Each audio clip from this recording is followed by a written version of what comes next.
এবার দেখুন ম্যাজিকটি করলাম কিভাবে। ইউটিউব থেকে যারা যে দেখছেন, এই যে প্রোডাক্ট আছে এখানে টাচ করলে আপনি এদের ওয়েবসাইটে চলে যেতে পারবেন, আর ওখান থেকে আপনি চাইলে কিনে নিতে পারেন যারা ঘরে তৈরি করতে পারবেন না। যেমন এরকম একটা প্যাকেট পাবেন যেটা দিয়ে অনেকবার দেখানো সম্ভব। এবার আসল কৌশলটা হচ্ছে এই জিনিসের সাহায্যে হয়। এবার আমি কি করেছিলাম, এটা হাতের মধ্যে আগে প্রথম এভাবে লুকানো ছিল।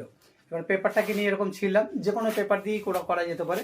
আসল ব্যাপার এটা নয়, মেইন ব্যাপারটা হচ্ছে এটা জাস্ট ভেতরে থেকে যায়। আর আমি এইটা মুখে নিয়ে নিয়েছিলাম, এটাকে মুখে নিয়ে এবার একটু গার্ড করে শুধু এরকম টেনে বার করলেই খেলা শেষ।